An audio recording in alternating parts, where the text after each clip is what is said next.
हमारे देश में 50% महिलाएं हैं। खाली नाराबाजी होता है, कहा जाता है, कहानियां सुनाया जाता है, लेकिन सही तौर पर जो जेंडर बायस्ड अप्रोच है उससे हम उभरते नहीं हैं।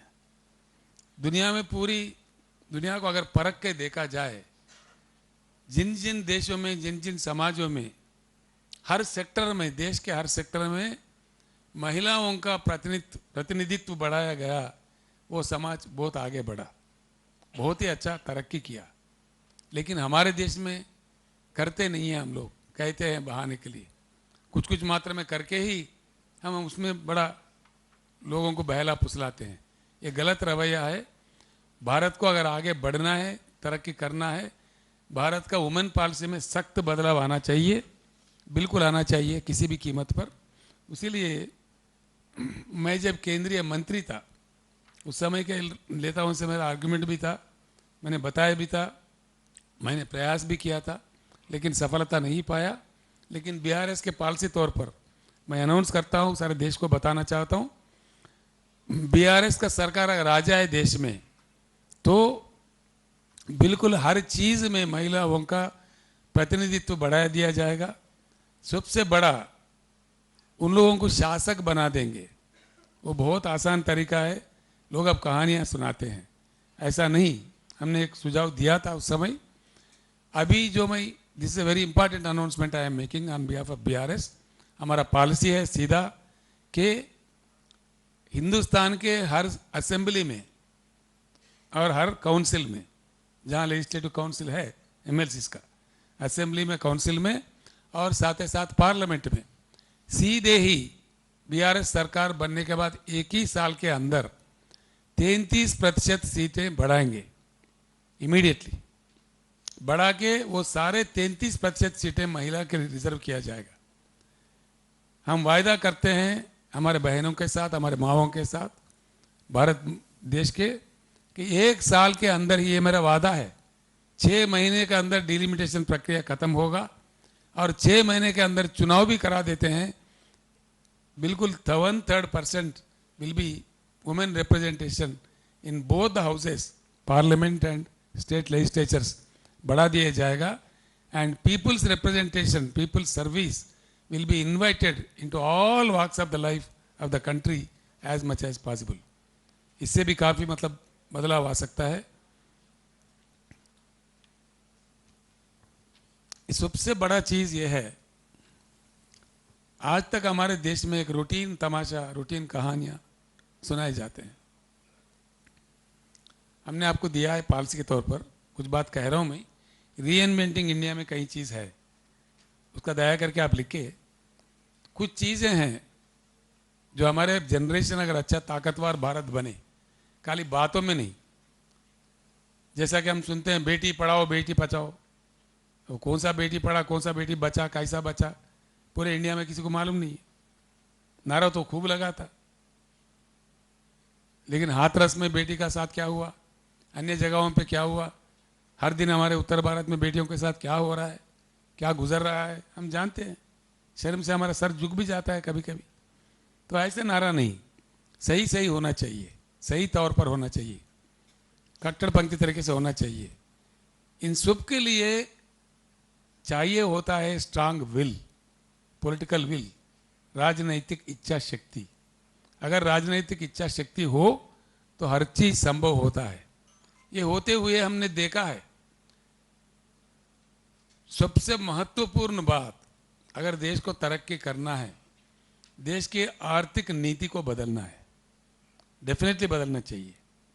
Until unless we leverage the Indian economy, अब इसी में घूमते रहेंगे, इसी में चेते करते रहेंगे, इसी में टैक्स लेते रहेंगे, छोटे छोटे लोगों से खींचते रहेंगे, बड़े बड़े लोगों को माफ़ करते रहेंगे, ये गोल गपला ये नहीं चलेगा। इससे हकीकत में, जैसा कि मुझे क्रिटिसाइज करना नहीं है, लेकिन करना पड़ रहा है, करना पड़ता है। कहा गया कि make in India, it has become joke in India. क्या हुआ है, क्या आया है, क्यों नहीं आया है? मेक इन इंडिया जो नारा आया, उसका एनवायरनमेंट बना, यहाँ पे एनवायरनमेंट कम से कम क्रिएट हुआ। कोई एक महत्वपूर्ण एसीजेड आया ताकि कोई विदेशी इन्वेस्टर आए। मैं साफ कहना चाहूँगा, विस्तार में फिर बाद में कहूँगा, लेकिन आज बताना पड़ेगा इतना मुझे। आज के स्थिति में कई कंपनियां जो मल्टीनेशनल कंपनीज है वो निकल रहे हैं चाइना से। क्यों हिंदुस्तान में हम अट्रैक्ट नहीं कर पा रहे हैं? क्यों हमारे तरफ वो कंपनीज रुक नहीं कर रही है? अगर मेक इन इंडिया सही होता, ईज ऑफ डूइंग सही होता, उतना हम फ्लेक्सिबल होते, क्यों नहीं दिक्कत आने दिए? एक कंपनी है जिसे हमने खुद बात की, फाइजर कंपनी टीका, जो कोरोना के टाइम पे कितना भी कोशिश करके उसको रोका गया, यहाँ नहीं आने दिया। क्यों? क्या वजह है? इसके कारण क्या है? जबकि जनता चाह रहा था हमको अच्छे से अच्छे टीका मिले, खरीदना भी चाह रहे थे लोग, फिर भी रोका गया जबरदस्ती से। हमने भी प्रयास किया, नीति आयोग में बात किया, पीएमओ में भी बात किया, कहीं मेरे साथ कई चीफ मिनिस्टर्स ने भी बात किया, लेकिन नहीं आने दिया। क्या बात है? अनेक कंपनी आना चाहते हैं लेकिन आने नहीं देते हैं। उल्टा फिर लोगों को गुमराह करने के लिए मेक इन इंडिया कहते हैं। Where is the environment in India? Make in India के जो स्लोगन है उसके साथ उसके बराबर का एनवायरनमेंट है क्या? हकीकत में ईज ऑफ डूइंग है क्या? उतनी सुविधाएं दिए गए हैं क्या? है तो क्यों नहीं आ रहा है? नहीं आते। जो हमारे मित्र है, हमारे दोस्त है, उनके लिए हम काम करेंगे, उनके इन्फ्लेट करेंगे शेयर मार्केट में, क्यों आने देंगे? नहीं आने देंगे। ये प्रकार चल रहा है। तो इसीलिए ये सारे गरीबी को मिटाना है, सारे चीज़ों को लागू करना है, तो सबसे महत्वपूर्ण बात ये होता है इंडियन इकोनॉमी को लिवरेज करना पड़ेगा। इसके लिए पूर्ण तरीके से नई नीतियाँ, रिवोल्यूशनरी नीतियाँ, जिस प्रकार से चाइना ने अपनाया था, जिस प्रकार से सिंगापुर ने अपनाया था, जिस प्रकार ने मलेशिया ने अपनाया था, जिस प्रकार से साउथ कोरिया ने अपनाया था, वो वैसा हिंदुस्तान को करना चाहिए। उस तरफ भी भारत राष्ट्र समिति पूर्ण प्रयास करेगी। आगे चल के विस्तार में हम ये पॉलिसी भी देश के सामने रखेंगे। जो बातें हम कह रहे हैं, आज कह रहे हैं, ये तो प्रेस मीट में कह रहे हैं, इसका पूरा डॉक्यूमेंट बन रहा है। भारत राष्ट्र समिति का पूर्ण पॉलिसी देश में रखना है। हमें कोई जल्दी नहीं है। हम एक चुनाव के लिए 2 सीट जीतने के लिए भारत राष्ट्र समिति नहीं है भाइयों। भारत राष्ट्र समिति एक मिशन है। It will work on mission mode. राजनीतिक रास्ता से देश के विचारधारा में, राजनीति के विचारधारा में, गवर्नमेंट को चलाने में, संविधान को इम्प्लीमेंट करने में पूर्ण रूप का परिवर्तन चाहता है बीआरएस।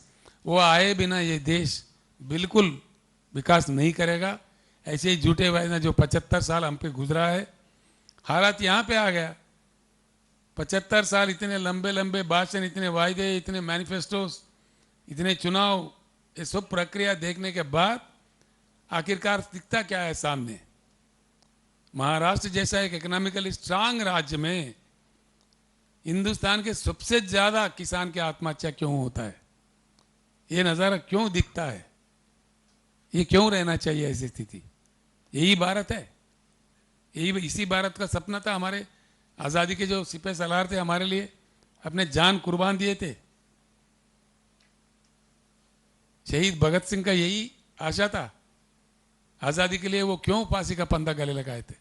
इसी चीज़ों के लिए? नहीं, बिल्कुल नहीं। इसीलिए एलआईसी के लिए क्यों भेज रहे हैं भाई? दुनिया में सबसे बड़ा लार्जेस्ट बेहतर कंपनी बीमा कंपनी है। क्यों एलआईसी में दखल अंदाज कर रहा है?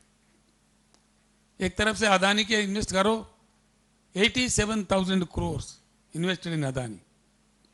झूठा उनको प्रेशर डाल के आज स्टेटमेंट दिलवाया जा, नहीं नहीं हमारा कोई घाटा नहीं हुआ, कोई नुकसान नहीं हुआ, देश को गुमराह करने के लिए। क्या बात है? तो आ जाएगा, सब कुछ आ जाएगा।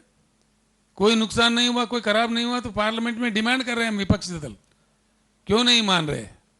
सरकार को मानना चाहिए। चर्चा करो पार्लियामेंट में, ज्वाइंट पार्लियामेंट्री कमेटी डालो।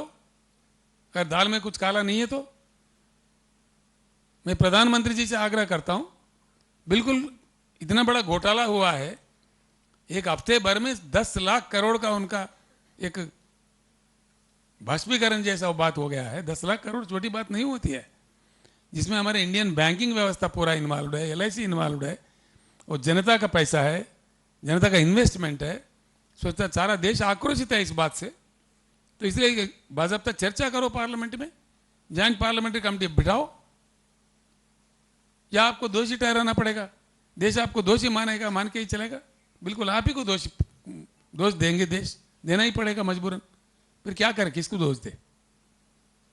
अब सभी जानते हैं मिस्टर अदानी आपके मित्र है, आपके बदौलती वो इतने बड़े हैं। कोई मामूली बिजनेसमैन 2 साल के अंदर दुनिया का 2 नंबर पे आ जाएगा, नंबर 2 बिलियनर इन फोर्ब्स लिस्ट। ये पॉसिबल है, संभव है? किसी मामूली बिजनेसमैन को संभव हो जाएगा? बिल्कुल सब जानते हैं, बात को आप नहीं छुपा सकते। बेटर यह है कि अगर आप सच्चे हैं तो जॉइंट पार्लियामेंट्री कमेटी के लिए मान जाइए, सभी हमारे पार्लियामेंट मेंबर ही रहेंगे उसमें, आपका क्या जाना है उसमें? क्यों? और LIC को हम साफ सीधा कह रहे हैं, LIC के कर्मचारियों को, LIC के एजेंट्स को 25 करोड़ जो जनता LIC में खाता अपने खुले हुए हैं, उनको हम आश्वासन दे रहे हैं, चाहे मोदी सरकार उसको प्राइवेट कर दिए, लेकिन LIC को हम फिर राष्ट्रीयकरण करेंगे 100%। Will keep it in public sector. इसीलिए LIC के जितने भी मतलब एजेंट है, कर्मचारी है, सभी बिल्कुल एकदम तैयार हो जाइए युद्ध के लिए। इस प्रकार का परिवर्तन आएगा, हिंदुस्तान में जरूर आएगा। अभी प्रयास शुरू हुआ है।